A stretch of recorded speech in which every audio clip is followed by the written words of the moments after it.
Ladies and gentlemen, good evening, good afternoon. Welcome back to High Top Sports. It is, in fact, game week, boys and girls. We have made it. Congratulations. Pat yourself on the back. It's been a long offseason. It's been an exciting offseason. And now we finally get to put the pad to the paper and rock and roll. And we are going to kick off this week with a special show. A fantastic guest to give us a little more insight about this new world in the NIL, the college football space, all those things. Be sure to smash the like button, subscribe. Let's not waste any more time. Ladies and gentlemen, without further ado, I bring in Mr. DJ Lagway's agent, advisory, however you want to describe it, Justin Giordande. Did I do it right?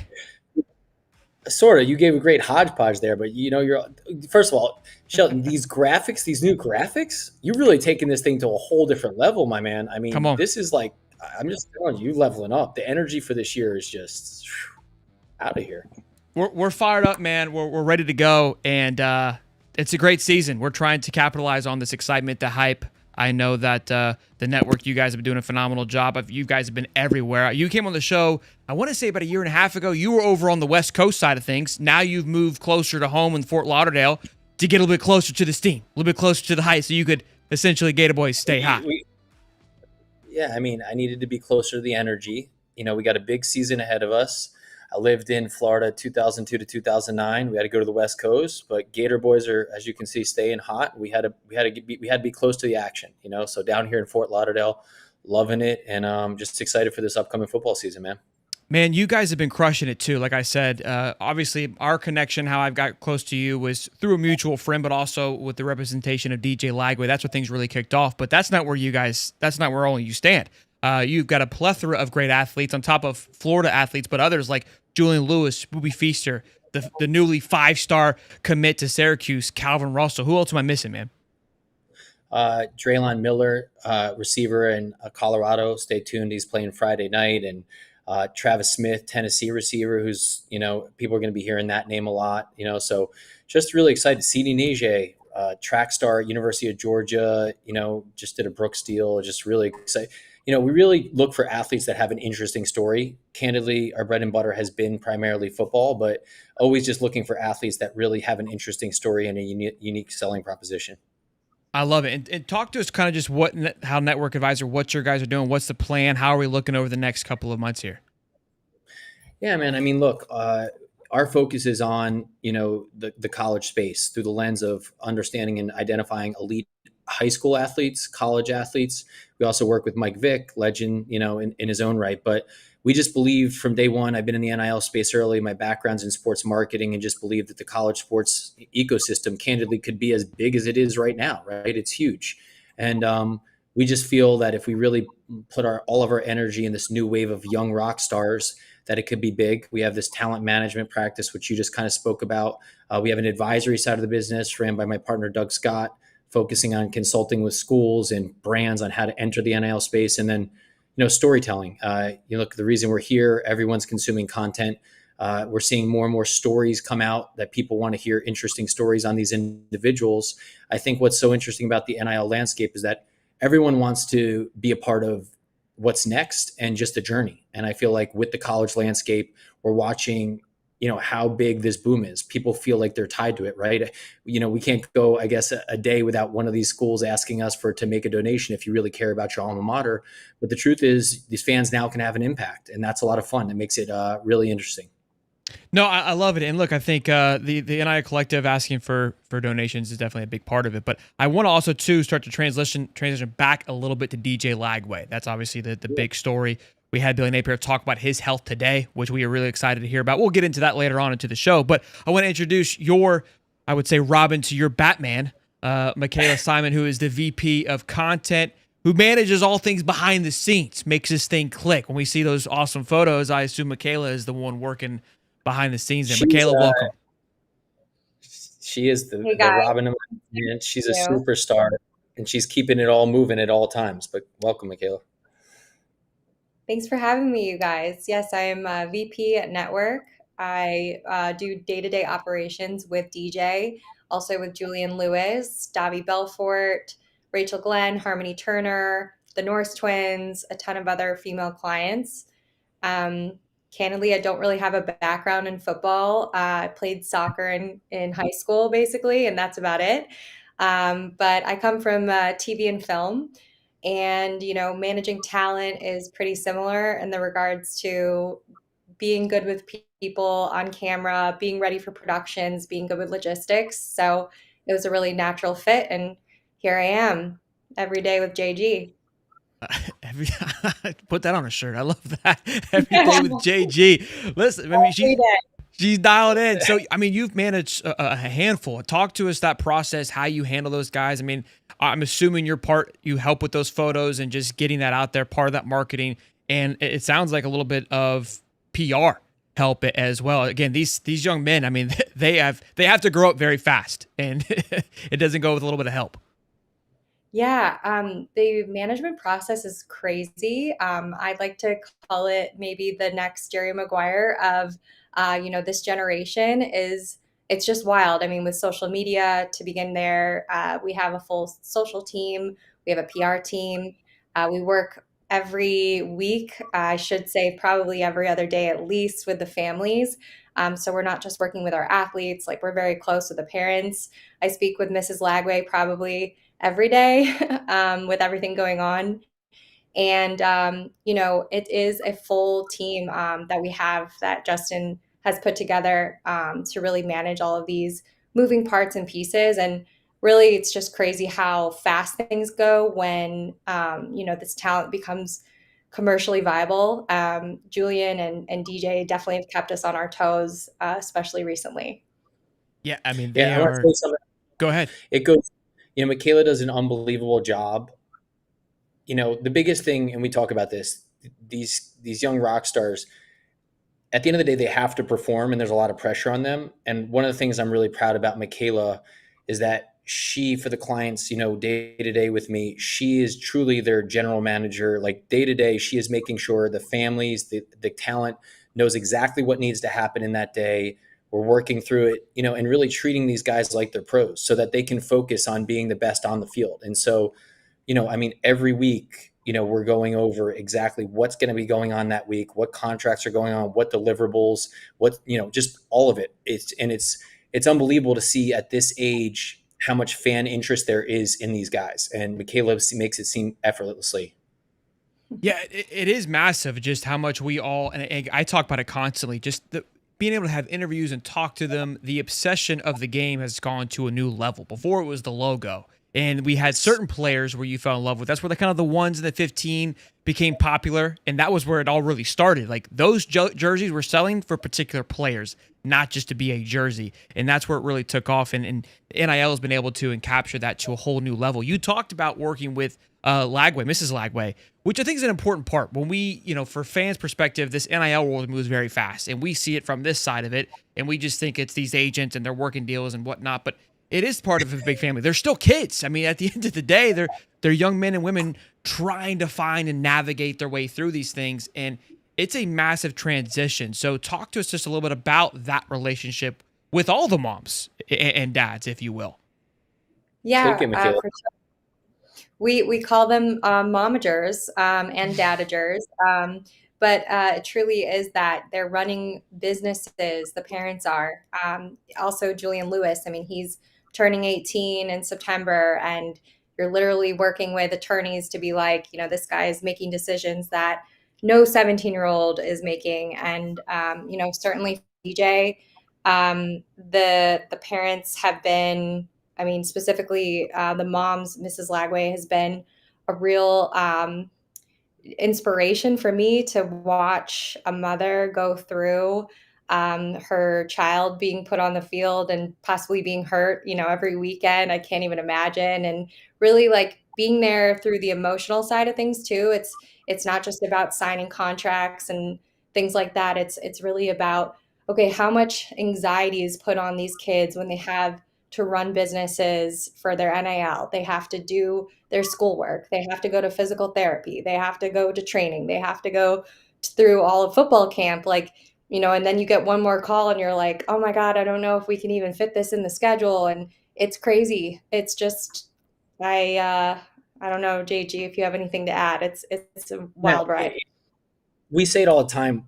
I mean, when you're dealing with 16, 17, 18-year-old men and women, I mean, you're in business with the families even more than you are with the kid. At the end of the day, ultimately the kids have a decision, but at the end, they're going to be trusting their family members to help. And what's cool is, I say this to all the time to people that want to get in this industry. It's an unbelievable opportunity because we're watching families all of a sudden really grow themselves in their personal and professional development. And, I really value the way that we work with the Lagways. I mean, it's an unbelievable partnership on our side, kind of out there facing the brands, talking them, negotiating, handling all those things. But just as much, they're amazing at really making sure that DJ can focus on what he needs to. And TC Lewis with Julian too, as an example. It's amazing, for me, someone who's loved sports, to be at this time when everything's changing and you're able to kind of lay a new blueprint going forward. I got to give you guys a compliment as well. You obviously recognize this space and the noise surrounding athletes we'll put dollar signs next to it and what they're making gets flashed around by said other people. We're not going to get into a contest. I know you guys don't want to do that. But what I enjoy about you guys is that you let the work speak for itself. For example, how Lagway kind of really bursted onto the scene outside of his game was the Gatorade commercial, right? That's where it starts. I mean, we just get bam, you just get hit with a Gatorade commercial and network's like, yeah, that's what we do. That's how this relationship starts. I was like, what? I got questions. Then we get beats just dropped off at locker rooms. We're hanging out with Patty Mahomes doing Verizon commercials. I mean, and we get a burger just in the middle on a Tuesday. We get a Lagway burger. Like that is what NIL was intended to be, right? Like that is the mecca of what it was intended to sell. Of like, hey, this is a popular athlete. Let's put him in front of everybody, like you dream of your Jordans back in the day, and they're on the Wheaties box, etc. So I love that you guys are doing it the right way and not having to necessarily stamp everything on there like you see others are doing it. You're just letting your work speak for yourself. So, Michaela, my question with all that is just talk to us about those sponsorships, how that process works, and do we have any more just exciting booms happening that we should keep our eyes and ears peeled for? Yeah, I am very excited because we have been working tirelessly, DJ especially, to get a lot of things locked in just before season begins. Yeah. So we cannot say exactly who, but this week we will have two big announcements. And then shortly after that, we'll have two other big ones. So I am really excited. I don't know if I can say any more than that. We'll have one tomorrow, and as far as it pertains to DJ, one will have some teammates in it, and I love that because that was important to DJ to be able to include some of his teammates in it, Cool. and then another one, it'll speak for itself, but the authenticity to who DJ is and his give family. Me a hint. I mean, give me something. Buying a teaser. Dream deals. So okay. Yeah, dream deals. But and I think what's amazing about that is, first of all, I really appreciate that you understand that. There's all the time people ask us to put our client's business on Front Street, and like we'll never do that. And part of my philosophy is like client always goes first. Like you do everything through the lens of supporting the client and let the work speak for itself.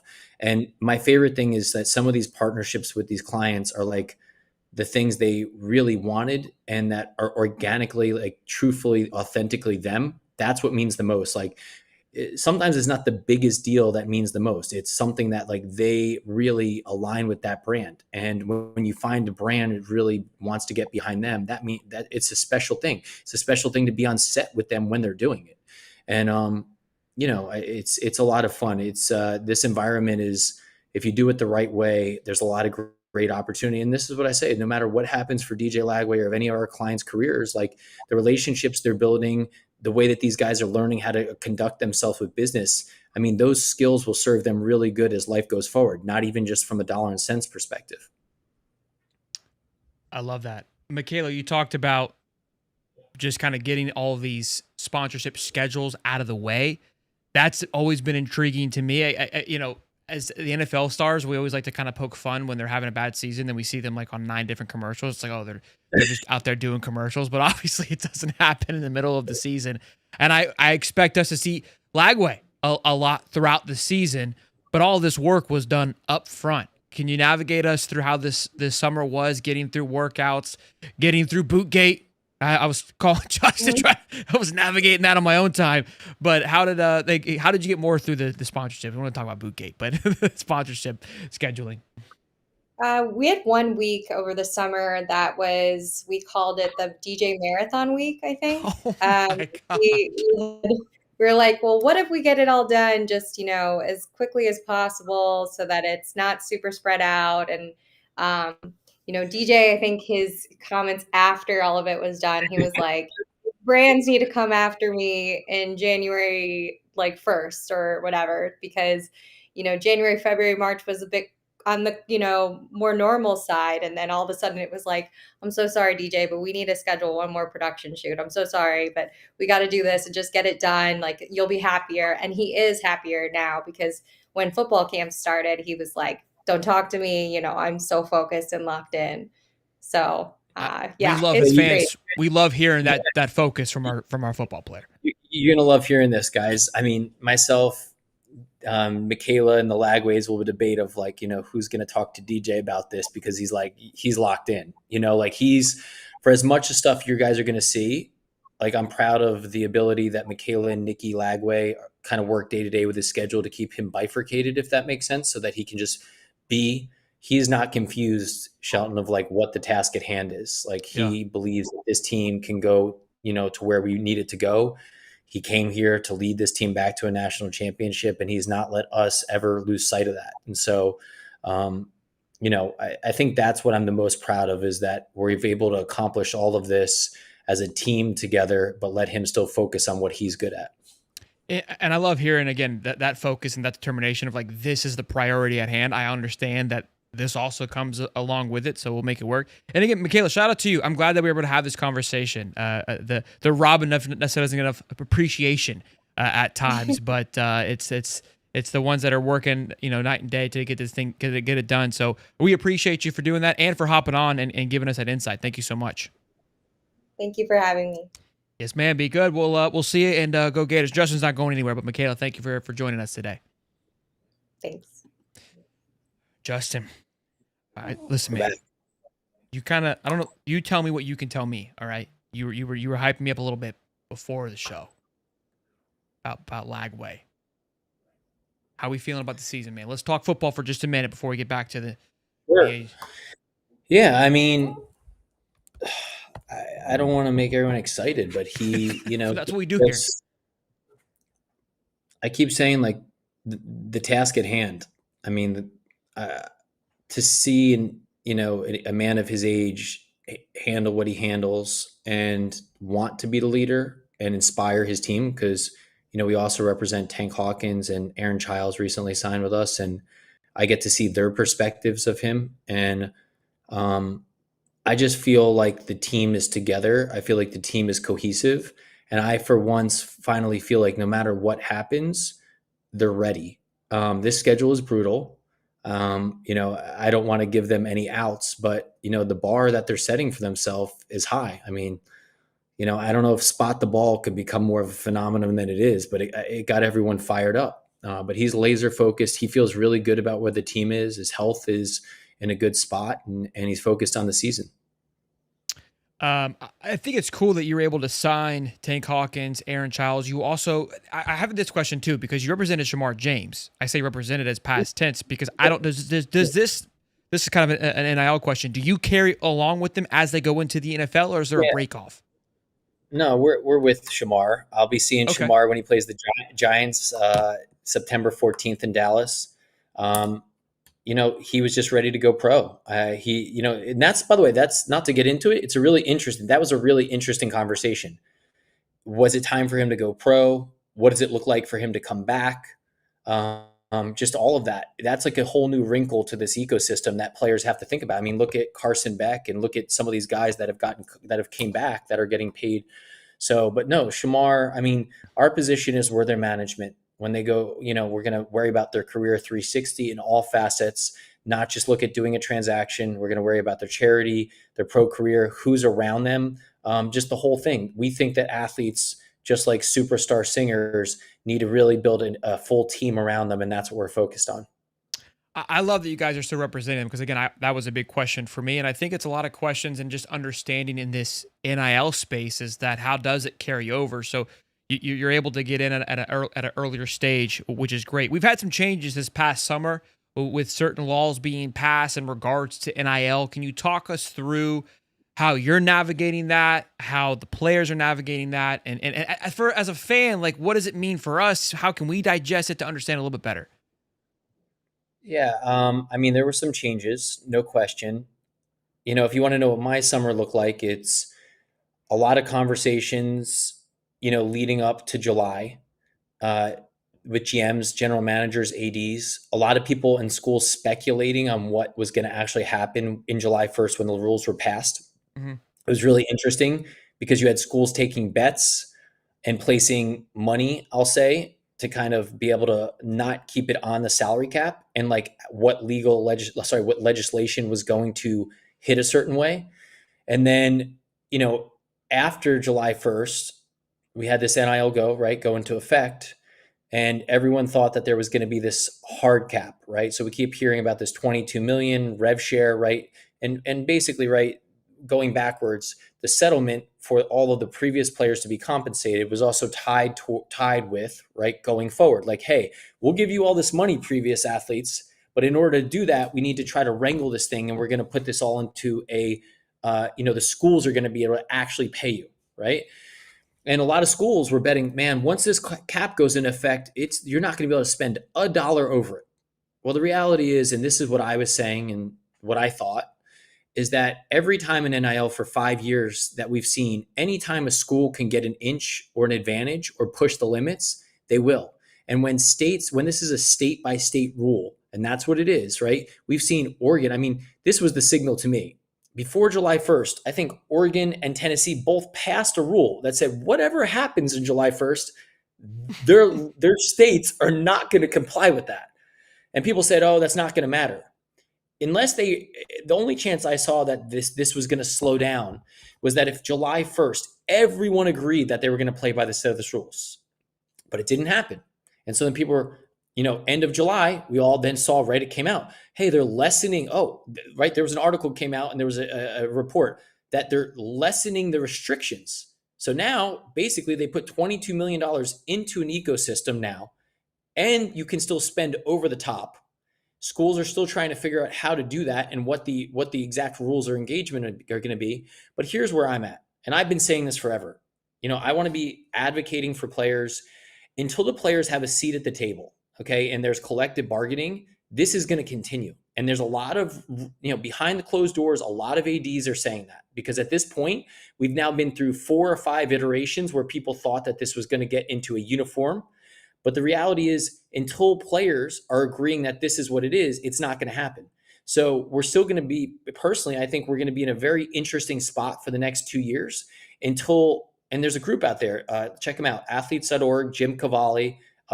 They've been having meetings at the college football. They've been having all these thoughtful athletes come together, because basically once those athletes get a seat at the table and understand what the rules can be, and they start abiding by it, we're going to have uniformity. But for the next couple of years, it's truly going to be the schools that want to put more resources towards winning are going to have a little bit of a disproportionate advantage.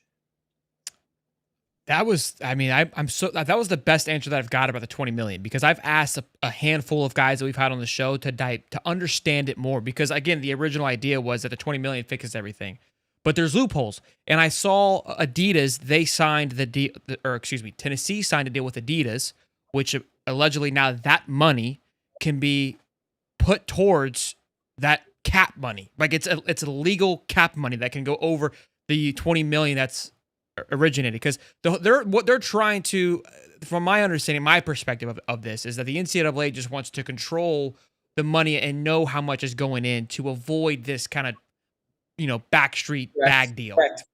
So they don't care how much is going in as long as they see what's going in. Here's the thing.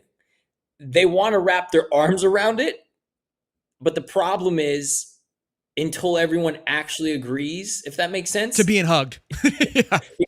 because there's state by state rules.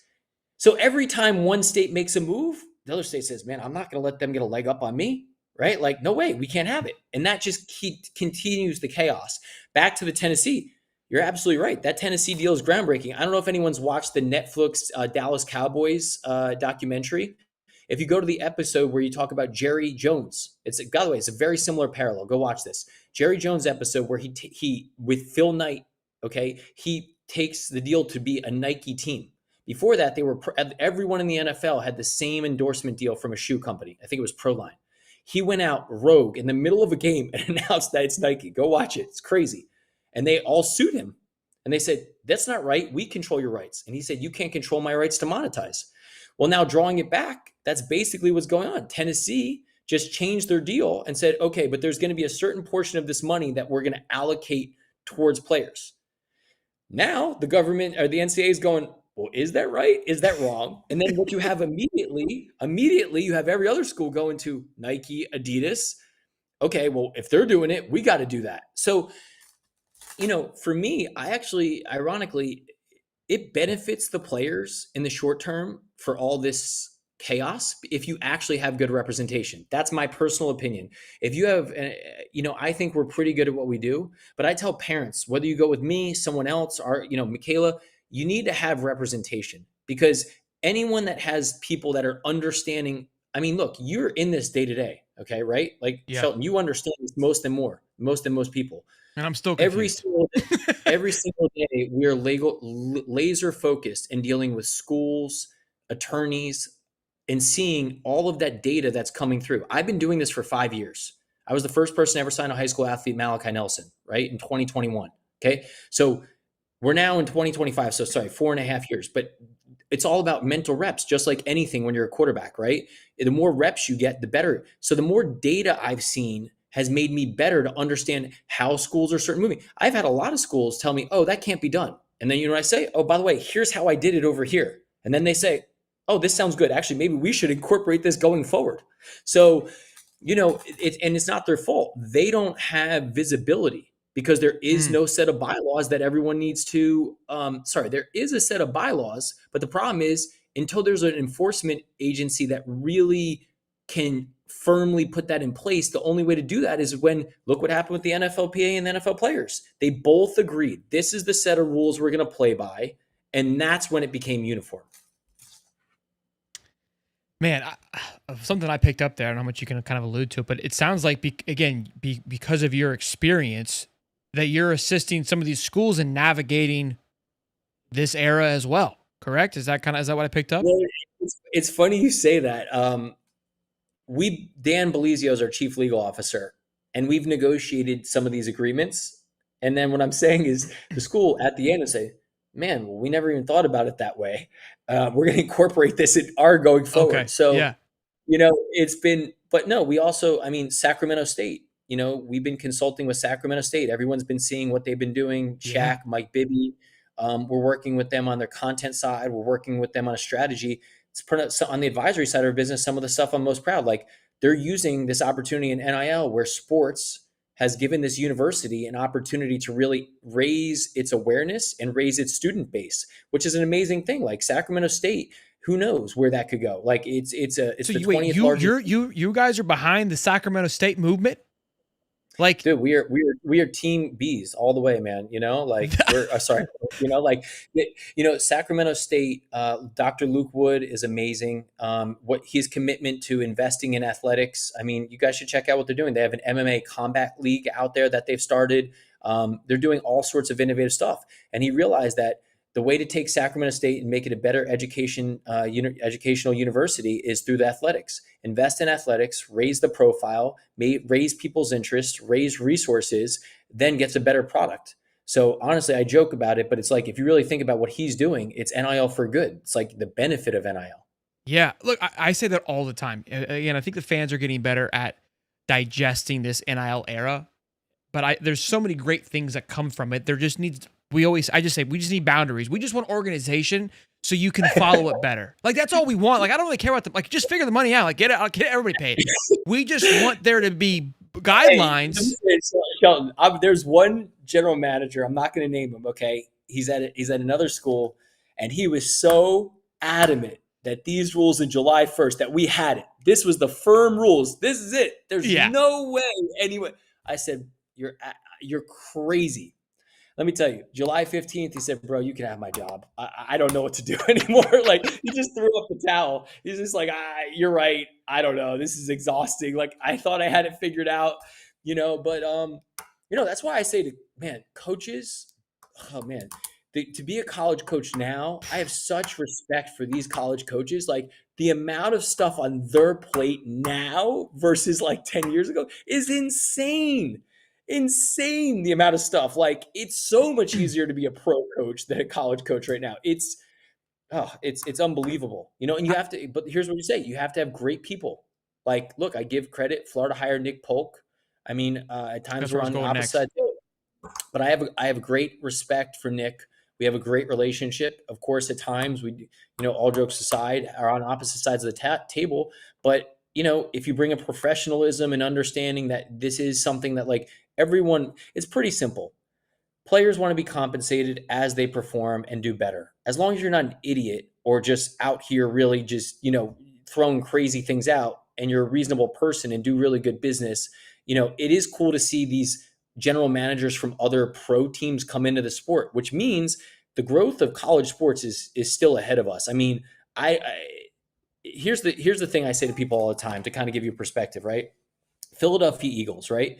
Your mom did not play basketball for the Philadelphia Eagles, but she might have for the Florida Gators. Your uncle didn't pitch for the Philadelphia Eagles, but he might have pitched for the Florida Gators. So college sports is multi-generational and multi-sport, which means the amount of fans and people that touch this on a regular basis potentially is much bigger than pro teams. And I'm not sure that people have really thought about that yet, of like, where does this actually go? We're seeing private equity come into it. Okay. We're going to see private equity come in and build out hospitality at these schools, just like we've seen pro.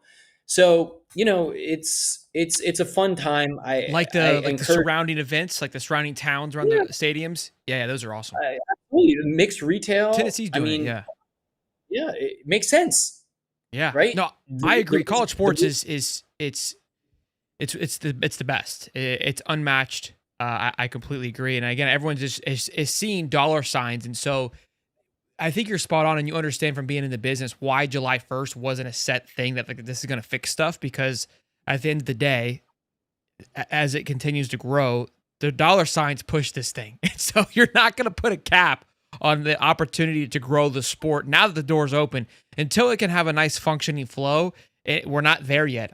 Like you said, it's getting better with each change or adjustment or bylaw that they want to put in. It is a step closer, but we're still far away from where I think we wanted as fans. But I think we're heading in the right direction, nonetheless. Are you in the business of sponsoring podcasts? I mean, listen. I can do a Gatorade deal. I don't know if I can sweat Gatorade, but dude, I just Gator fans. This guy's energy. I mean, there's no way we can't win a national championship if Shelton's bringing this energy here in August 25th. Guys, come on! Like, it's a Monday. I mean, it's a Monday, man. It's a Monday. We got a big announcement tomorrow. We got a big announcement Friday coming. With the partnerships and just good stuff rolling out. What times? What are time? When should we keep the bells turned on? I don't know. See, this is what happens when Michaela's not here. I should find out. Michaela, I'm just kidding. I'll find out. See, that's exactly right. Michaela knows exactly when that's happening. That's why, guys, you got to have a good support function. You got to have great people around you. There's no question, guys. Having great team and just like anything. So I'm proud of my team that we've really been working on. Yeah, like I said, man, it's been awesome to watch you guys grow, and just what the cooler part about it too is you see a player, and like for me, how it's been broken out for me is like Julian Lewis hits the scene, and I'm watching Julian Lewis. Where's he gonna go? Where's he gonna commit? And then Justin's like, oh yeah, that's one of our guys.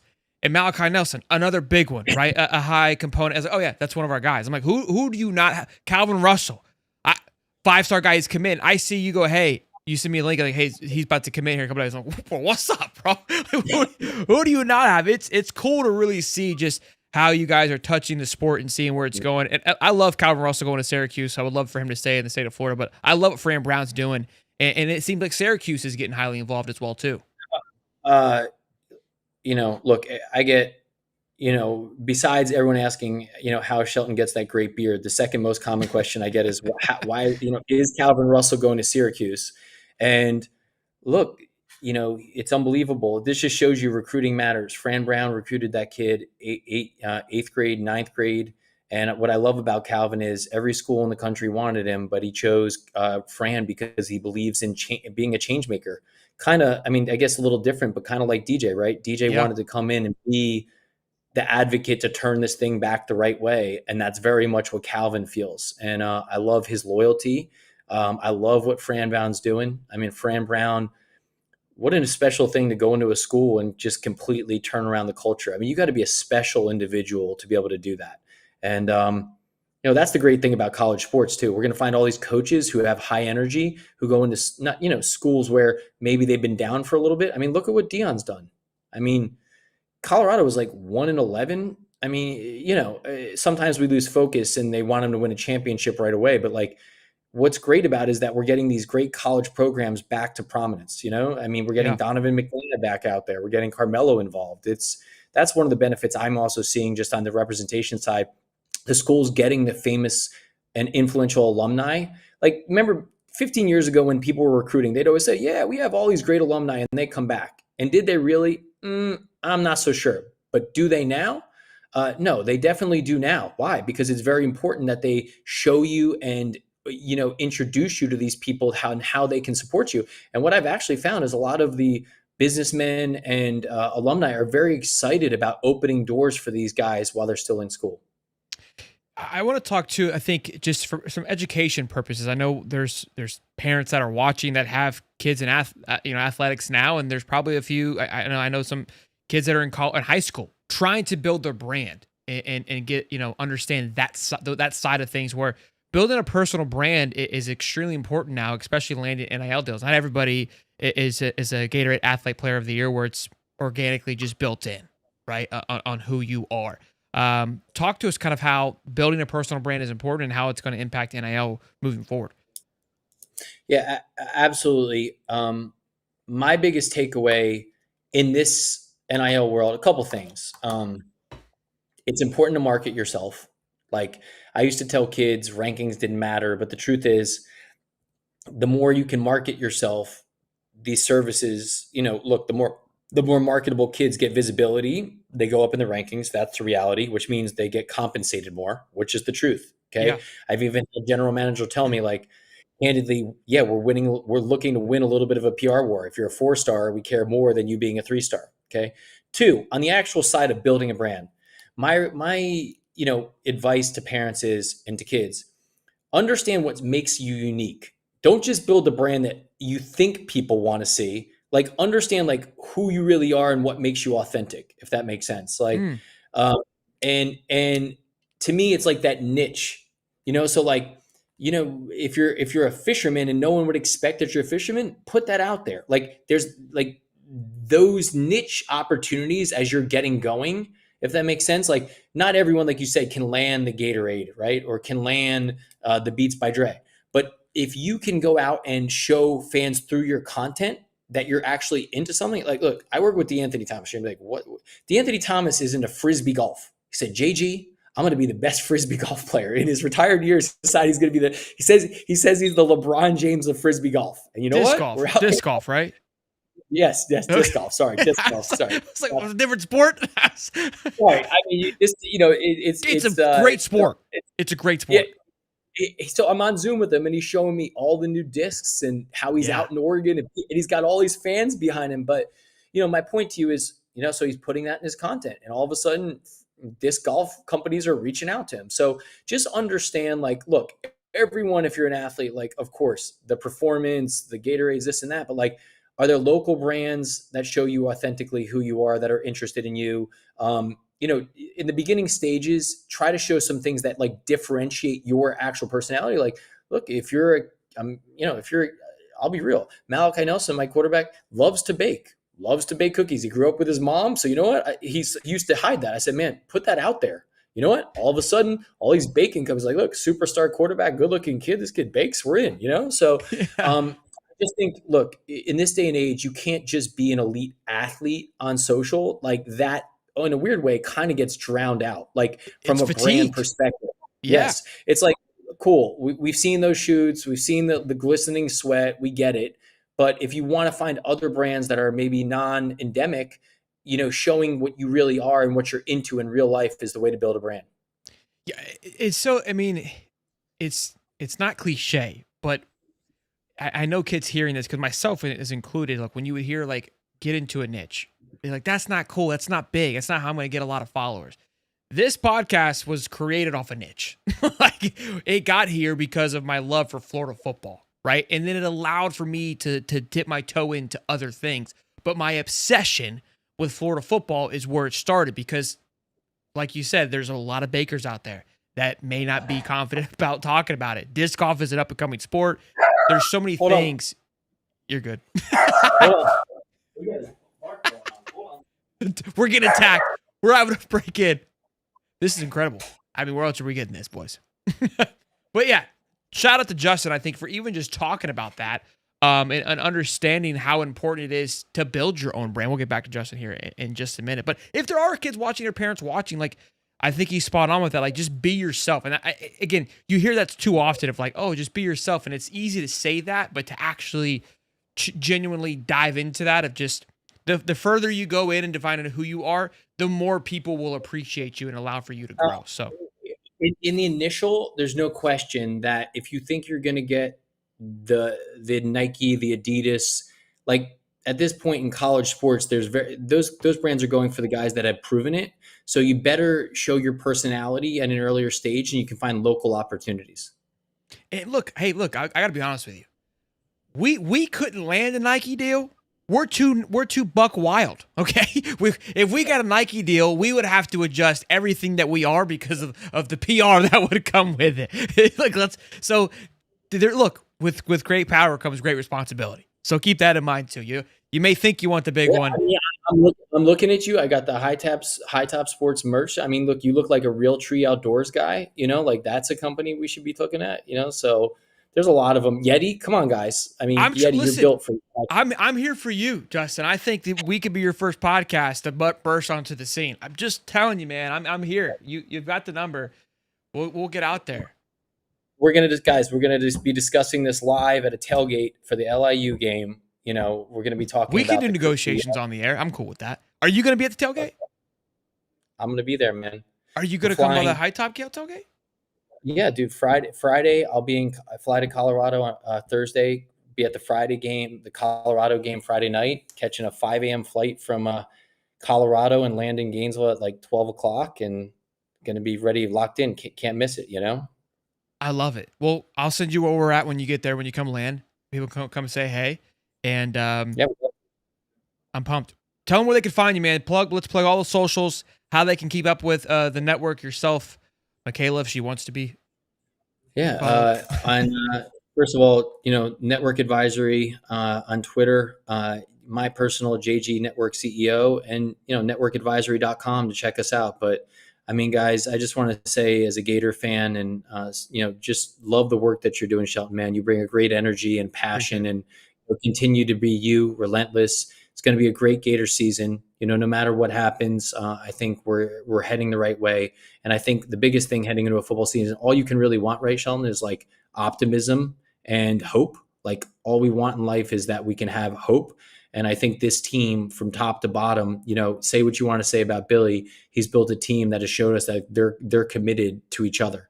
And anything magical can happen. I mean, we were spoiled. Todd Golden gave us a championship in basketball, and you know how this goes. We go basketball, football. So, you know, let's stay focused, and hopefully in the middle of the season, I'll come back on and we'll be rolling 7-0. I agree. We'll definitely have you back on. And look, that's our motto around here. You gotta have hope, have optimism. It's the only way to go. There's no point about it's.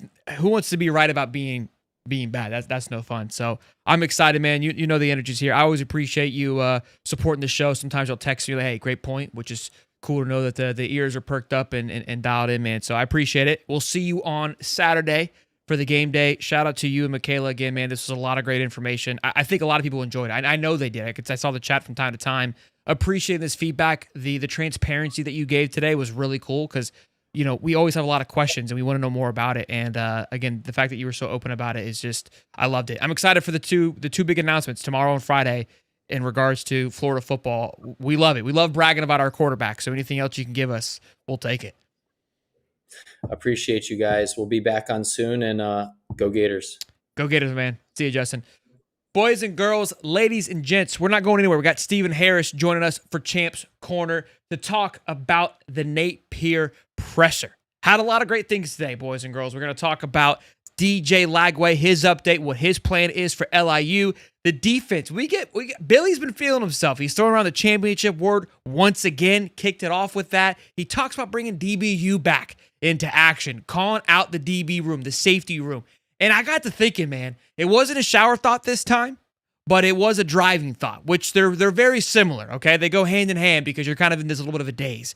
About, we're concerned about the DB room, but when Billy was talking about it, and then you start saying the names, and you start thinking about the snaps, and you start thinking about the experience these boys are bringing to the football field, I don't know if I'm concerned anymore, boys. We got some dudes back there. We'll talk about that as well. We talk about the QB room, the battle, what's going on. Still unknown. We'll dive into that. And then game week, boys. I swear, listen, we know Billy watches the show. We've already confirmed it. But I talked about this, how I want LIU week to go. And Billy knocks it on the head. Without further ado, ladies and gentlemen, let's go ahead and bring in our co-host now, Mr. Stephen Harris. Hold on, Stephen. Keep chomping, baby. Keep chomping, baby. Yes, sir, baby. Yes, sir. How we doing? How we do, Steve? How do we handle ourselves into the bright lights? Look at that shirt, baby. Man. Yeah. VLIU, baby. That's a great looking shirt. Can you tell the people where you got that shirt, sir? High Top Sports, man. HighTopSport.com. No S at the end of sport, just HighTopSport.com. Hit the merchandise section. You can find all your greatest Gator gear, man. Beat LIU. We stomping on the Sharks, baby. It's game week. I'm fired up. Like Dave said, let's get it. Let's go. Woo! I love it. We got a couple super chats, man. I apologize for missing the super chats that were earlier on. Look, when we have a guest on like Justin, who we don't have on frequently, I try to be as focused and as dialed in as possible. So let me first give a shout out to Justin and Michaela for coming on. I got a chance to sit and listen to all the great things they're doing. I tell you what, it's fantastic to hear what they're doing, all the opportunities that are out there, and just kind of see where this thing is going. It's a new NIL era. Mm-hmm. And so I'm excited about it. And just to have some people that are firsthand in it, dealing with a major player in the NCAA and DJ Lagway, it's a great opportunity for us Gator fans. You guys are spoiled if you didn't know. To have people that work with hand in hand with Lagway and his family to come on High Top Sports and just give you guys a little bit of information about what's going on and the opportunities that are out there. You guys are spoiled because it's not every day you get somebody that's working at the highest level of this thing in college football. Us knowing DJ Lagway, Gatorade All-American, Gatorade commercials, all this different type of stuff. So it's definitely a blessing to hear them speak, and when they speak, you should listen because it reflects on what's going on for the rest of the kids if you get to hear it from the highest. And Justin, I'm ready to sign. I don't know if Shelton is ready, but just send my contract. I was trying to sign there, Steve, if you saw. I'm ready to sign. Yeti, whoever you got for whatever you think we can get. Yes. Justin, I am ready. Yeah, I couldn't agree more. And look, I think we have to pinch ourselves to be able to have this conversation. It's always a true honor that Justin chose our platform to have this conversation on. That's massive. Yeah. And again, I mean, they're representing some of the biggest players in this sport right now. Sure. Again, like I said, you don't know what's happening behind the scenes, but I know of one of the deals. Mm-hmm. Monumental. I'm not upselling this. This isn't like a Muschamp's coming to Florida type thing. I would Gatorade's huge. Okay. I would say Gatorade's the biggest one that he's had thus far. Will we all agree on that? I mean, T-Mobile's sick with Patty Mahomes. Like, that's iconic. But Gatorade is iconic, right? Mm-hmm. I think this is right there with it, if not higher. And I'm not just saying that. I think people might go, well, again, I don't know how it's going to be positioned, but from what I talked to him about, I think that it's. I don't know when it's coming out either. I literally have no that many details on it, but I believe that it could be one of the biggest ones we've seen yet. And I'll also say that, well, two things. First, Gatorade, you know, for most fans, when you see Gatorade so much and it kind of gets like washed a little bit, like, okay, you know, you almost expect it. We were hyped about it, but it's like, it's Gatorade. You know what I mean? They've been involved with sports for so long that it almost comes hand in hand when you think about top athletes. You think, okay, they're going to be on a Gatorade commercial. You don't think of the significance of it. Like, for the kid, for the player, massive. It's great. For the fans, it's like it's Gatorade. But these other deals that they're able to be a part of, like in these different niches, niche, like I think people were saying, niche. Look, my wife will be proud of me at this moment. It's different niche. We torched it. Yeah, but these extra deals that these guys are able to get is what truly show you how they stand apart and what their brand is all about. You know what I mean? Football and Gatorade goes hand in hand, but the thing that come after that, what shows you what the character is of these people and what sets them apart is the deals that come outside of football related deals. By you saying this, what it is. Yeah, by you saying this makes me I think double down that it's bigger. Yeah, for sure. I think it's bigger. For sure. And for them to be excited for it, and we're not trying to pump up something. It's DJ Lagway. Yeah, like I don't get any for pumping it up. You know like, what I mean? It's great for the kids. We want to hear it. We want to see it. And it just shows that he has great representation. And then they're representing another guy, a couple guys that are on our team. So I'm happy for those guys. I'm happy about the work that they put in. They represent our quarterback, so we're always going to support them to the highest. And then they represent another guy of ours, Shamar, who's gone on to the NFL. They dropped a lot of great nuggets for parents that were actually listening and have kids that are in potential position to be these players. They dropped a lot of great nuggets about discovering who you are, finding your niche, and capitalizing on that. Because a lot of people, you know, with society, you'll get lost in trying to be like everybody else. But being like everybody else doesn't get you the things you want. You know what I mean? What are your extra things that we don't? Like, I played the clarinet growing up. If a company find out I played the clarinet, I might get a deal from a reed company. They might sell the best reeds. I don't know if you know what a reed is, but a reed is a little wood thing that you put. You know what a reed is, but a lot of people don't know. What you mean by that? What do you reed? No, why do I know what a reed is? Because you said you did. I don't know. I don't know what you played. You played the bassoon? What you played? Play the oboe? He's like, I know you a donkey white ass play the instrument. The woodwind, the percussion. What you played? I played the tenor sax. I actually played. Okay, so you had number two reed? It's the piece of wood that you blow on. Okay. Yeah, but pause. Well, listen. All right, boys. Hey, we appreciate y'all coming out tonight. It's been a great show. We'll see you, boys. Why you brought up clarinet? I was just trying to. You don't have another hobby you could have mentioned. You don't have another hobby you could have brought up. You brought up clarinet. It would have been like one of y'all's. I'm 6'5". You wouldn't think of me holding this little old. See, you're doing it. If anybody clarinet company out there want to throw us a reed, I start back playing it for y'all. If y'all want, I'll play the fight song and all. Listen, if y'all want to support High Top Sports, you imagine you look over to the band and you see Steve Harris. Hey, y'all talking about y'all want me to be Mr. 2 Bits. I'm joining the band. What are you talking about? Oh man, I'm dying. No, but for real, it's good. Just, you know, that's this type of stuff you gotta do because you got exposure. You're getting all these followers. So what is that thing about you that stands out amongst other people that people don't know about? And if anybody loves you, they're going to be interested in it. You know what I mean? Like, how many people are going to look up what a clarinet is today that actually probably didn't know? That's an extra view for the clarinet people. You know, so I wish I could tell you a Reed company name so I could mention it, and then people will be able to go look him up just from watching the show tonight. Do we got some uncovered demons? You got some regrets about the clarinet you trying to uncover here, bub? Do you want to play? When I was at band camp. Yeah. Do you want me to send you a clarinet? We can get back. We can have clarinet Tuesdays if you want. I'll play the tenor sax. So you can play clarinet.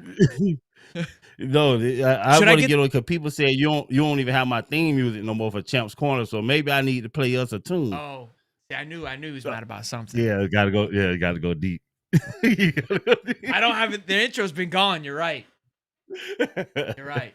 But it's all good. We're gonna come back playing clarinet and jazz saxophone. Should I go serenade? Should I go serenade? It's over there. Yeah. But no, it was fantastic information, man. Shout out to those guys. Shout out DJ Lagway. Shout out Justin. Michaela. That was her name, right? Yeah. Michaela's the name. Yeah. Yeah, shout out to all of them, man. Appreciate all the work that you guys are putting in. And yeah, man, keep it going, baby. We're excited. Boys and girls, I'm ready to sign. 350 strong. I'm ready to sign. Smash the like button. We need some clarinet reads. We're ready to sign. Michael Parker. I hope you're still here, man. $20, my man. Appreciate you. Game week, baby. Spot the ball. Amen, baby. So Steve 6'5" behind playing clarinet, sticking out like a sore thumb in the band section at Ben Hill. How about this? You and I, we create a new intro. I play the sax, you play the clarinet, and we just blow our way to the. Yeah. If you guys know any instrumental companies that want to sponsor us, Steve, I just need a couple reeds, and I take a used clarinet, and we'll be all right. If I have a clarinet show up to the house this next week, I'm coming for you. $2 from the sponsor says high top to the moon, baby. Let's get it. $10 from the sponsor says believe. We gotta believe, baby. We gotta believe. Believe. We gotta believe and believe. Yeah. I hope we're saying that right. $2 from Peyton Rozier. It's game week. Let's go. Thanks for spoiling us. And shout out to all the guys at the panel from yesterday. Yeah. Fantastic job, man. Gator Dave, Stadium Gil, Silk, Dan. I miss anybody? All those guys, man. It was fantastic. Nick, yeah. It was fantastic to see you guys together talking Florida football. There's no fan base like ours, man, where you can have all of you guys are great in your perspective niche. What we do for Gator football, and we got fans all over, but for us to be able to come under one roof, we already did the what was the function we had? The media day, independent media day. Then to come on the podcast and do it together right before the season. It's just great because you guys all have solid perspectives. Everybody's gonna have the people that they love. The way you guys did it, I love getting it all. No, you can't do it. You're a clown, Shelton. You a clown, man. I know you. Shelton came on and said, "Man, hey, we're on this platform with all these guys. Shelton has to come out," and he did. I was juiced up. You silly man. I know you. Whenever there's a stage, you're gonna jump on it, and your presence is gonna be felt, man. It's always great. So I try. I know my personality is loud and bold, so I try not to in those. Not to overdo it, right? Yeah, because I know. Look, it's in doses. I know that I can be over the top. Like as I'm older, I'm aware of who I am. Like at the event at Media Day, I don't feel like I was at all. I was like, I made it a point of like, don't. Like, this isn't about you. Like, this don't is ruin the show. Yeah. No, but you have a great personality, man, and it shows, and it blended well with the guys and the cast. We have. That's what's great about the Gator Nation is we have the Rambunctious group. You have the guys that are just going to bring you straight facts. You got guys that are going to be more somber, and we've reached every personality across Gator fan base. I think we have a guy for each one of those, and so to have all of us come together. Or to see you guys come together on that platform, it was just great to see all your perspectives. Get one question and hear 4 different perspectives from guys that are in this, guys that do Gator football fully. And so it was great. It was great. I loved it. It was just fantastic to me. So shout out to everybody. Appreciate it, Bubba. We got $10 from Eduardo, I believe. Go Gators. Hype for this season. Wanted to show a token of appreciation for the great work y'all do with the pod. Man, a lot of flowers tonight. Appreciate y'all. get me through the late nights at work. Looking forward to your content this season, man. We're looking forward to putting it out there. I had to sit down with the wife. I was like, babe, this week's gonna be nuts, so you gotta just be prepared. I'm sorry, but it's gonna be a little bit of mayhem. And she's so zonked, man. She's at the end of her pregnancy. She's like, just get away from me. I go, yes, ma'am. I am going into the room. And look at this, boys. They don't look at me. $100 donation. All right. Sorely. See you men in the swamp this year. Win or lose. Cheers. Go Gators. Look, man, I love giving Sorley scrap, man, because he'll come in here. He's been negative as of late, but I want to say this. Sorley, I love this man to death. What's cool about Sorley is that when we had our first, Holly was still part of the show. That's how far back this goes. Our first season, when we played Utah, we had shirts made. We were meeting at Judd Davis's tent. I'm nervous as hell. I don't have a clue what I'm doing. Still don't, but much more then. And people were asking when we're going to be there. All these things. I don't know what to expect. It's my first time even doing this. I get there, and there's one person sitting in a chair waiting, and it's freaking Sorley. Oh, waiting to me. And this, bro, we're small, man. We hadn't even hit 3,000 subs, mind you. Like, this is how small we were at this time. And was sitting there waiting for us. And I'll never forget it. These are, like, at the time, I don't think I understood how cool that was. But as years have gone by and how this thing has grown, like, there's certain people that I've came across through doing this of like, man, these people, they showed love and appreciation when I'm not anything now, but at a point where I didn't even know what this was. Like, they really appreciated it and were bought in on it. So genuinely shout out to Sorley, not for just $100, but for always being tuned in, man. Even when he's negative. Shout out to Sorley, man. Thank you for just being present, man, every time we come on live, man. Even when you're negative, we appreciate you, man. It's major love for sure. It's major love. Daniel Riviera is another one that's been following the show forever. He's a dog fan, but he's been dialed in. He's always chirping the chat. Really got him. Reality's about to hit Florida fans. Time out, man. Y'all about to get me excited now. It's the season is around the corner. Y'all coming in, showing love. The juice is flowing, Steve. Listen. We're fired Gators, up, man. Got fired up, man. It'll do it to me. It's what's special about this team, man. When he changes things for sure. Look, let's dive into it, boys. DJ Lag. Hold on, Stevie. Come on, man. I saw last time you had 1,000 Sheltons up. Don't do me like that. Can never have enough. We got a little presser today from Napier. Steve called me, says it wasn't the most exciting one that we've seen thus far. Look, we've talked a lot, right? We have talked to everything out that we could possibly do. Yeah. And but the big thing was that he said, look, confirmed that he's 100%. He will be starting.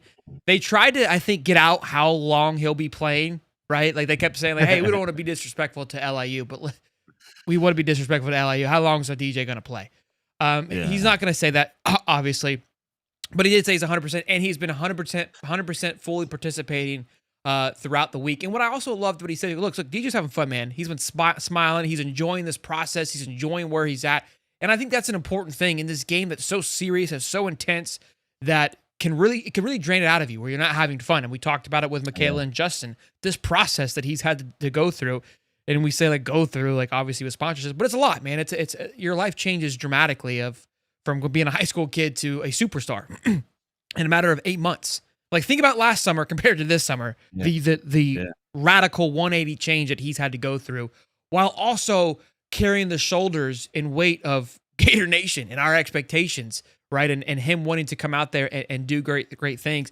And, thinking about this, talking about DJ Lagway, and I heard Todd McShay, they were hyping up the Gators today. Everybody's on board about Caleb Banks, Tyreek Sapp, Jake Slaughter, Austin Barber, our right tackle, Bryce Love, and how he played a lot. These guys are just all over Florida.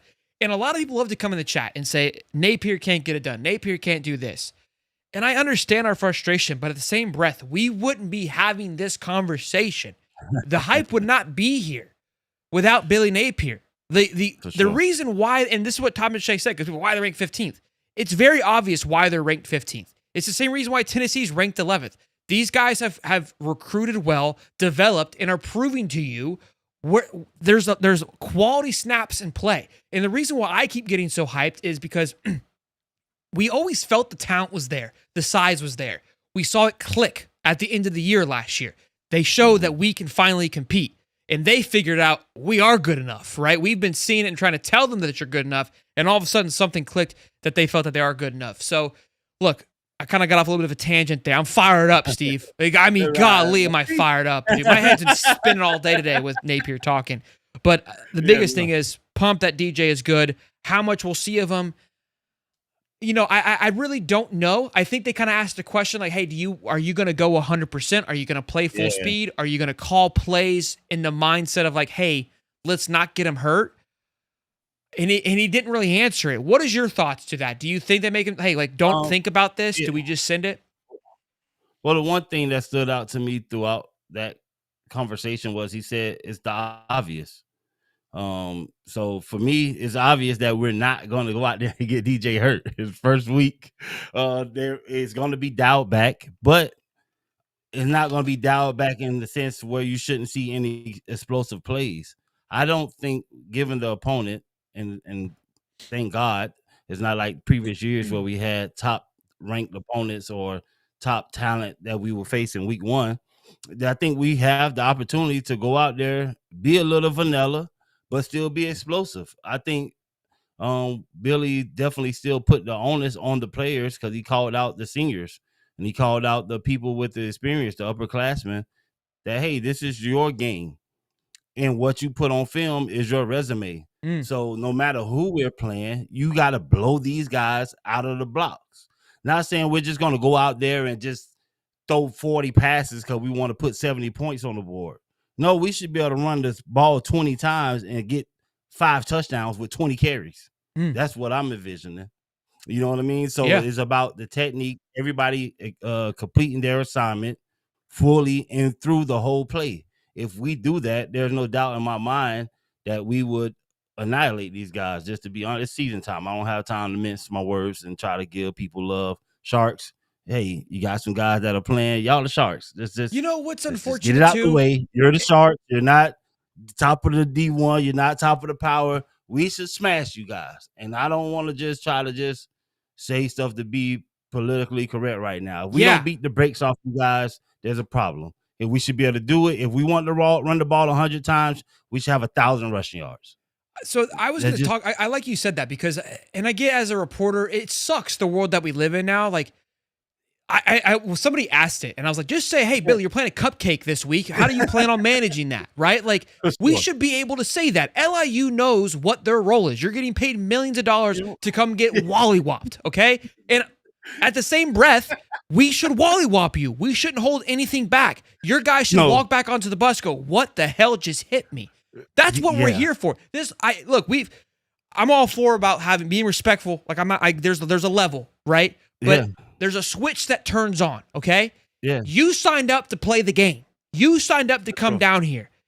We don't give anybody else any type of leeway when they come down here, right? I don't care if you've got 60 people. I don't care that your Twitter was created last week. None of that means anything to me. I don't care.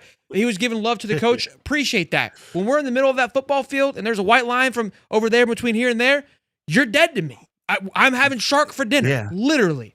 Like I wanted to talk smack to the Twitter page. Y'all about to get I said it last night about the graphic they used.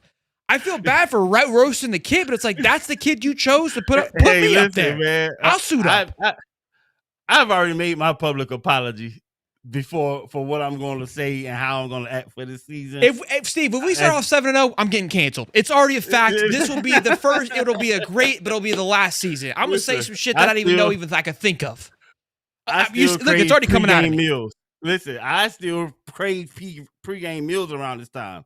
I need red meat. I need loaded baked potatoes at 11 o'clock in the morning because I just something in my blood. You start clicking a little bit. Starts boiling. Yeah, and I want to bust somebody in the mouth, kid. I want to line up and I want to go helmet to helmet and I want to break somebody's will. That's just what happens to me from now until late in January. Mama Harris come around the corner, and see you like this. Everybody is on edge in my house. Everybody walk on eggshells. It's season time. Listen, Daddy don't want to hear none of that. Listen, it's season time. Your homework better be done. You better be in the bed on time. The whole house it's season time. You know what I mean? So I just feel like, he did a great job of addressing it. We know who we're playing. The seniors, everybody on this team. If you complete your assignment to the fullest extent of your assignment, I don't care what play we run, we should run these guys in the ground. And it shouldn't matter. And not only that, we need to be letting these other guys play. If you a senior, you want to make sure by halfway mark through the second quarter, they don't need to call your number no more. Would you want to let these other guys? So every play should be all out, balls to the wall, every snap, completing your assignment, making sure your technique is flawless. It don't matter who the opponent is. Your technique better be flawless. So when we turn that tape on Sunday, we're looking and you got the right knee bend. You're taking the correct angles. It doesn't matter about the opponent. If the opponent is inferior, we should be annihilating them. I shouldn't be saying, hey, you had a false step on this play. I shouldn't be saying, hey, you didn't do this. You didn't look at that. Or you jumped off sides, or you didn't do that. Let's take care of business. Let's get these young guys their reps. Like he said, we're still looking to see who's going to be in some of these roles further down the depth chart. It's a dogfight. Like you're fighting for we have a lot bigger. of talent. You better be. Yeah. I just wish when Edgar said, hey, is DJ going to come out in the first quarter? Billy just kind of give him a little, Edgar, we are going to wear their asses out. Like that's what I like. Like just turn it off for 5 seconds, right? Just looks over and goes, we are going to put these boys to bed. DJ's going to be in the locker room by 2:00 doing another ad deal. Okay, is that what you want to hear? Because that's what we're going to do. We didn't get that, but And I expect when we run some of these option plays where he could keep it, that he's not going to keep it. I don't expect him to, but we shouldn't have to. Agreed. But if it's there, then maybe he may slide. Maybe you pull it and don't run full speed. I don't know how you manage that part, but because you're saying he's 100%, you may have to limit how you call some of those things so he doesn't pull it and keep it and try to run 100 miles per hour to the end zone, because I believe he can do it against this opponent. Now you want to preserve him, so maybe you call some other plays, but no matter what the play is, with the talent we have, blocking and execution should be at an all-time high. Agreed. No matter who you're playing against, put him in. I have a struggle with my son, my middle-aged son. He's my middle son, but he's huge, Shelton. He's 6'7". Yeah, he's not 12. He's 22. And he's playing against 12 of you, but when he lines up against smaller guys, it's like he just like, all right, I don't want to hurt this guy. I'm like, son, his parents paid the same $275 I paid. Like he got pads on, and you don't like losing, but if you don't annihilate this guy, you guys may lose. You're lined up over him. They're running away from you. So I need you to listen. If you take him out the game, then they'll bring somebody else in. If you take him out the game, they have to bring somebody. Eventually, they're not gonna have enough players, son, if you just annihilate them all.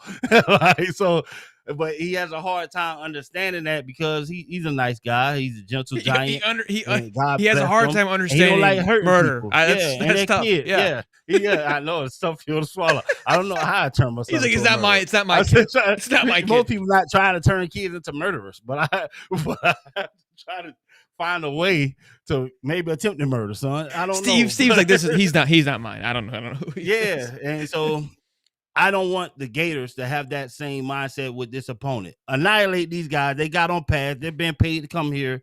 Get your stats up. Y'all run the clock up. So defense, if you're a young defensive lineman, you know by the time third quarter come, it's 40-0. Blood's in the water like a shark. You say you pin your ears back and just go get the quarterback, get you some sacks. 5 or 6 sacks for an interior lineman make you an All-American. I don't know why you won't try to get to a Hey, go pat the stats, baby. Pat the stats, baby. Let's get it. Yeah. What are we? Yeah. So assignment, technique, annihilate these guys no matter the play. I'm looking for technique. I'm looking for you to complete your assignment. And I'm looking for you to neutralize or destroy the person that's in front of you, whether you're blocking or whatever your assignment is. And we'll be fine. If you look at the guy who you said their defensive end that they showed on the picture compared to our defensive end, it's not even close. It's tough. And now it looks to be deceiving. I've seen some people that don't look the part, play the part. but they don't do it for that long. But Steven. Listen, I've watched the tape on the Sharks. I think we're gonna. You watched tape on the Sharks? Yeah, I did. I watched. No, you didn't. I watched their highlights from last season. I just want to see how they play. They like do a lot of stunts. They're not close to the ball because they're trying to stunt to get through the gaps. But with our offensive line, even with them trying to stunt, they don't look that fast. They're too far off the ball. They're too small. We should get body on body. That's why I said we're gonna rush for like 400 or 500 yards. I gotta watch. I gotta go check out what's going on here. $2 from Daniel Riviera says, "Love High Top Boys. You my boy Soap, man. Appreciate you, Daniel. Love as always." Riviera. $2 from If You Ain't a Gator Podcast. Everyone wear your overalls Saturday. Yeah, baby. Put them on there on Saturday. And then $20 from the sponsor says, "We go 7-0. The U.S. government is going to have to sanction me." Absolutely.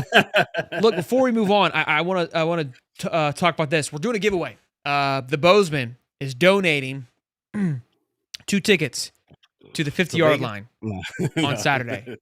2 tickets on Saturday. Bozeman you'll be sitting with Bozeman, but we're going to be doing a giveaway. How to enter in the giveaway? I'm going to do everyone that is a member will be entered into it. We're going to do the drawing on Wednesday, so it's got to happen quick. I'll probably do a couple of drawing. I'll do like 1, 2, 3, 4, 5 in case the first person can't go. I'll do a couple. So if you're not a member, it's got to be currently that nobody can be a member now. It's everyone who if you're as of today, that's fine, but tomorrow no. Or make sure you join tonight. Order a shirt the next an item for the next 2 days. You can be entered in for the drawing for the 2 tickets on the 50-yard line for this Saturday. And Bozeman's gonna, if you want, I mean, he said he'll take you to all the tailgates, show you around. He's a fun time. The guy brings a ton of alcohol. He's a blast. Also at our tailgate, Lane's Chains will be providing wings, chips, dips, all those good things. So we're gonna have TVs. Just gonna be hanging out. Like I hope there's like this massive expectation. It's just Gator fans getting together and doing their thing. But we'll obviously be doing that on Saturday in the Odom Park. I don't know if you guys have seen the Mr. I'm from Gainesville guy. He's a rapper. I'm from Gainesville. He's all over Gainesville. He's supposed to have a show at this frat party for the game. But I reached out to him. He will be stopping by a tailgate party. So if you guys want to come get pictures with Mr. Gainesville himself, y'all pull up, man. Should be a lot of fun.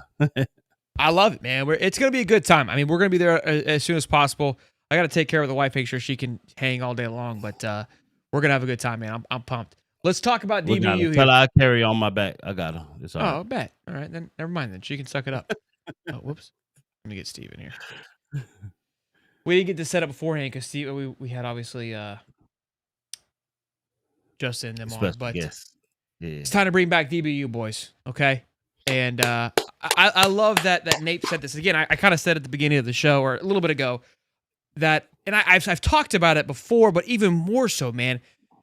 We've Kermani, Devin Moore, Dejon Johnson. Those guys are coming in with a ton of experience. I know we've had injury with Devin Moore, but when that guy is healthy and on the football field, he is just a spectacle to watch. Dejon Johnson going into his junior year, played a lot last year. We had to rely on him a ton. I know Kermani hasn't played a lot, but he's been through a lot. He's experienced a lot. He's been tossed around. That's going to be, for going from school to school, he's had the off-field drama. That's going to translate onto the football field, being able to handle adversity, being able to bounce back because of what he's had to go through. Then we get into Bryce Thornton, Aaron Gates, Sharif Denson. I know that's the nickel star, but we're talking secondary. Jordan Castell, Michael Caraway, who's a senior guy coming into this thing. And not to mention the newbies, Ben Hanks, Lagonza Hayward, Drake Stubbs. I mean, this secondary, man, I'm beyond excited for it. I love that Nape. In a couple of pressers, we get championship caliber defense in the last presser. We get good teams, and then he checked himself. He goes, championship teams practice like. That was today. And then he says, we need to work on bringing back DBU. This was right after he praised the edge room and the inside linebacker room, which we had a great conversation last night on the panel about how just it's going to be exceptional, electrical to watch. And I love that he's challenging these guys. I love that Coach Vinny is back there pushing that as well. But again, these are just small little nuances. I think that Billy has done a good job of slowly working back in, creating just this culture and this aura that we've all been yelling for, But you can't just we have it established because we've been through it. And I've said this. Right. These kids and these coaches, they don't know it. Like they put on the logo, but they haven't earned it, if you will. Do you right? Like they haven't lived it for the last 20, 30, 40 years like us fans have. It's starting to now be where it's ingrained. And now it's not a question mark or you're not acting it, you're being about it. Yeah. We're closer. And I believe Billy knows it. Like I said a couple weeks ago, we were a ways away, but I think we're right around the corner, and you got to start solidifying the important pieces that it takes to make that jump. And it's starting with bringing DBU back. You got to have an elite secondary, not necessarily elite, but these guys got to be on the same page. You need at least one top tier corner, and you need a safety that's not afraid to knock heads off. In my experience, every good team or championship caliber defense is going to have great edge rush. Great edge rush. You're going to be able to get penetration from the defensive line and push where they're not going to get blown off the ball. You need at least one great outside linebacker that can cover any tight end that you bring into the game, and you're set. Our next piece is just making sure that the DBs know that they are those guys. You know what I mean? They need to know that you're elite, and we need you to play like it. So I think him just putting that, not pressure on them, but just calling them out per se and saying, "Hey, I believe in you, but it's time to step up and make it happen." There's so much promise on paper, but I like what I seen out of them in the previous years, out of DD, and out of Moore without injury. And 25, of course, just coming from Colorado, having the ups and downs, has all the ability in the world on paper. But I think this year is when we finally get to see it full throttle. And I would just caution them the pressure is there, but just be confident in who you are. The pressure is not there because we're forcing it. The pressure is there because these people believe in you and they seen what you have. So just relax and just and play your technique. Do your thing. You know what I mean? And if you give up a big play, be ready to come back and get the ball back, because I know one thing for sure. Our front seven should make it a lot fun for these cornerbacks to play. The ball has to come out, or the quarterback's going to be scrambling. It's going to be opportunity for a lot of tip balls, a lot of balls flying in the air for you guys to make turnovers and change the game. So I love where we're at.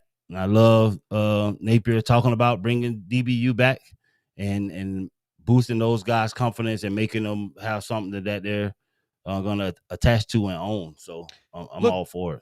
DBU is a hell of a claim. I mean, that's not talking about, hey, we want this. And that's coming from the head coach. Yeah, like that's not saying that, hey, we want you to be, play a little bit better or be great. Like we want you to be a movement, to be a staple, to make a stand when you're on that football field. Hargraves, all those guys. Yeah. So when you think that if he's having that conversation with them, kind of reading between the lines, it's like if he thinks like, hey, you have the possibility, the potential to be DBU, like that's what you can represent. Yeah. Where are you boys at? Right. Right. Like that's not just telling your kid like, hey, you can go be an astronaut. You know what I mean? Like that's like, hey, you're right there. It's up to you if you want to go be about it. Correct. Yeah, correct. It's like I tell my wife all the time, I don't know if I should be saying this. My wife is great. She's fantastic. She's in a medical profession. She just got a raise, became a director of you about to hit us with a clinic. No, I'm just saying she suffers from Okay, she suffers from what she told me, imposter syndrome. Like she doesn't never believe that she's as great as everyone else is saying. Like my wife is fantastic medically. Like she's supposed to be a doctor, but I got her pregnant. We had our son. She couldn't take the labs. So, but she fought back and was on the road back. She's went and got a master's. She's on the way to get a doctorate in nursing and all this. But she's great, like great. But she doesn't think that she belongs. Like she doesn't. But I always tell her nobody's gonna ask you to do something they don't already see you being able to do. Like people don't go up to you and say, Steve, you should be a coach, if they don't believe you can be a coach. Or nobody's not gonna say, hey, you look like you might be a pastor one day, if they don't believe you have the capabilities to be a pastor. You know what I mean? And so with him saying DBU, he believes that we have everything to be that. He's not going to say it if they're that far off. That would be asinine. Like, to boost them up if they're not right there around the corner from being that. And so to me, hearing him say that means a lot, because this is a person that's been around a lot of football. We always praise him for his evaluations, or the team evaluations of different players, and being able to see people that no one would really give a chance to, having a running back that was just basically coming off the streets to being one of the best running backs in the league and the SEC this coming season on our team. So his vision for being able to see it before it actually happens means a lot. And so for him to actually make that statement, he's been around football. He knows what that means. And so, like you said, it's something to be really excited about. And the talent that we face every day on the opposite side of the ball, that receiver should give you that confidence that we have the ability to be one of the best defensive back groups in the nation. We're facing one of the best receiver groups in the nation. So when you're doing that every day and every day in, day out, can you imagine as a cornerback, if you got to get 5 reps by the end of the day, 5 reps in a row, but your 5 reps is Dallas Wilson, Vernell Brown. You want to get Mizell. What rep is a slouch rep? None. Yeah. So when you go against the other opponents and with our pass rush and all of that, these guys have the pieces to put it together, bro. The imposter syndrome was what I was thinking of earlier, where this team had a little bit of that, because we were trying to say, like, hey, to be a Florida Gator, this is what it means. And like I said, now they're starting to believe it. Look, if your wife's struggling, tell her to go watch Cars 3. Okay, it's a perfect scene at the end where Cruz, the yellow car who was a trainer, is trying to race with the big dogs, and McQueen pops in. He goes, Storm sees in you what you don't see in yourself. He believes and knows that you're a true race car driver, and you don't even see it. So because he stops and talks to her. So it's kind of that mindset of, like, everyone else is seeing it. They're telling you what you are. At this point, you're in your own way. Get about your way and go get it. And the fact that sometimes you get elevated even being in your own way. But once you turn that switch on, sky's the limit. Once you start to believe it's over. Oh, you're unstoppable. Look, I mean, part of it for me on this is, like, and I have my ups and downs on this. There's definitely imposter syndrome when you start a show. When I first started this, the comments, I mean, we get roasted. I remember I didn't know what Friday Night Lights was, and I got obliterated for it.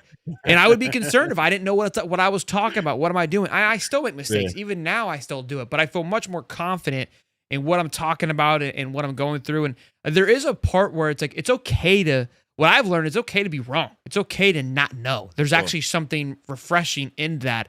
And I don't claim to know everything. I claim to just be confident and willing to learn, and that's helped a lot too. Right. Super chat from Bohannon. LIU, more like Elihu. Gators by 1 million. Bohannon. And $2 from Ronald Fox. Sorry. Man, thank you, Ronald, for the $2 here. Let's talk about the last thing. We kind of got into it a little bit. We'll kind of glance over this, but there's still no call for who's going to be quarterback number 2. That's a fight that's happening this week. I think there's still some openings, he said, in that safety position for that 5th and 6th and cornerback room, which is good. We're arguing about the 4th and 5th spot, and I like that we're thinking about how competitive that part of the room is, that it's being talked about. So it's better than seeing who's going to be our 1 versus 2 guy. We're worried about who's going to be 4, 5, and 6. But I love this quote: "The film we watch next Sunday will be our resume."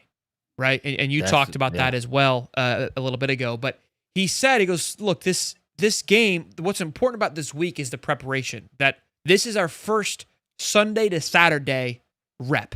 How do we navigate Monday? How do we navigate Tuesday? So we all think, like, oh, it's LIU. We're going to go through the mix, through the motions.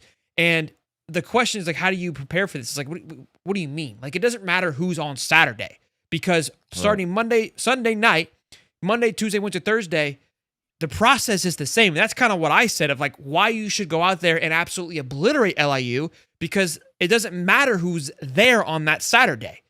Everything leading up to that should allow you to kill that person that's across the line. I don't care who it is. It genuinely doesn't matter. And then look, somebody asked great questions like, well, how do you get a guy hyped up? He goes, look, it's human nature that if you go play LSU in 3 weeks, that you're going to just be naturally more ramped up. Yeah. Yeah. I agree. Like that, and I love that he said that. Like that transparency is huge. That you're not just giving me some bullcrap coach talk of like, no, everybody's the same.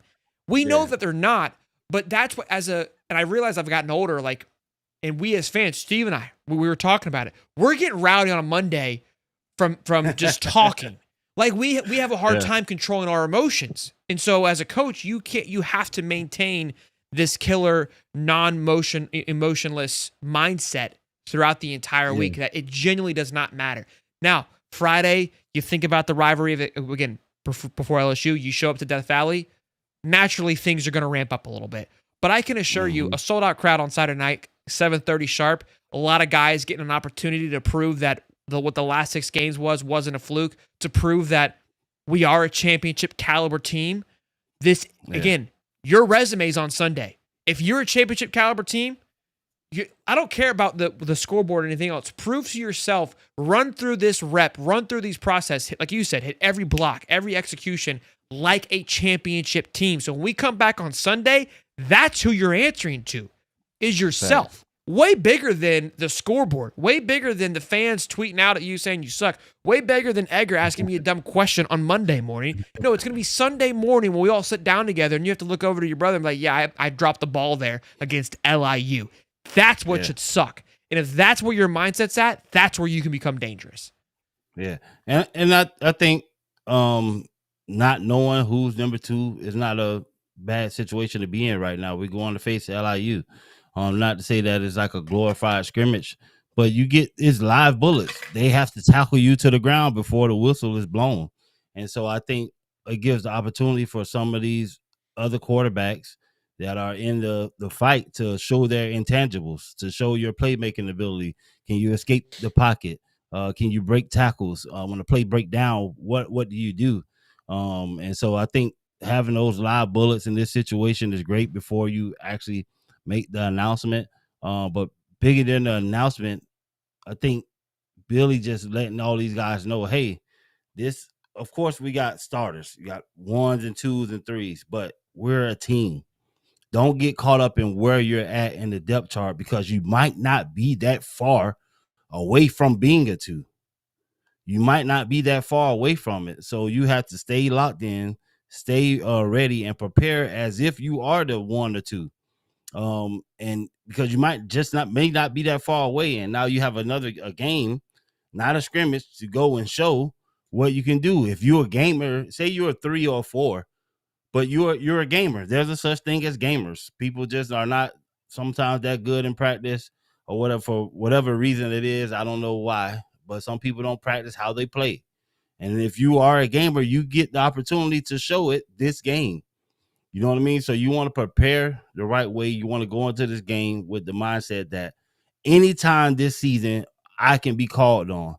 We have the roster. We have the people here. We have everything in place. Don't let me be the guy that prevents us from getting where we want to go. If I'm on actually be on scout team and to give a look, I need to give that look as if it's a game rep for the guy that's in front of me. Not saying, oh, I ain't playing this week, so let me just get down and just come up and stand in front of them. No, you need to try to block them. If it's a scoop block or a reach block, you need to reach them. You need to reach them like the guy that's going to do when he faces him in the game. We need all of that. And I think that's the most important thing with this team. Because once you get close to the season, well, we're very close, or when you make that roster announcement, some people pride get in the way, or they hearing stuff from family members or friends saying, dang, they got you 3rd, dang, they got you 4th, man, what they doing? Oh, they tripping, they hating on you, or this and that. It's a long season, buddy. We need every piece, and we have to be on the same page, because we're going to celebrate just the same when we win. So let's not get caught up in where we're at on this depth chart, because those are numbers. You're a part of this team because you made it to be on this team. You proved that you deserve to be here. And unfortunately, I can only put 11 guys on the field at a time. Unfortunately. Depth chart shouldn't matter. We're going to go play ball. It should not matter. And we have to make sure that they know that, and that is no hard feelings. Just continue to play and do your part. Steve, I think we've got the people fired up, man. I think, already. Yeah, man. We'll have a show Wednesday. We break this down a little bit more. We'll have our Bozeman picks as well, which was a great time last week. I don't think we did well, but they were fun nonetheless. And then we should have a depth chart So we'll have a little insight. We'll talk about it. We'll nitpick it like we like to do. And I think we'll look at, who's taking PR or kick returns back, punt returns back. The DB room. Have to call in on Wednesday. Yeah, it's gonna be a good one. I'm too excited. Dude. Call in if you want to, man. You're always welcome. But look, we're gonna have a good time, man. We're live tomorrow, 9:25 for our college football show. We have to move it up from Thursday because on Thursday we're doing a watch party for Nebraska and Cincinnati. That'll be a fun game, and USF and Boise. I'm super pumped for those 2 games, and then a Friday night watch party as well. So, boys. We ain't going nowhere. That's all I got to tell you, okay? We're locked in. 400 strong from us the whole dang night. I appreciate y'all. Stephen Harris, shout out to Justin and Michaela from the network. Again, y'all be good. We'll see you Saturday. The Swamp. Put them on, baby. Lane chains. We ready, baby. It's game week. Let's go. Peace of love, baby.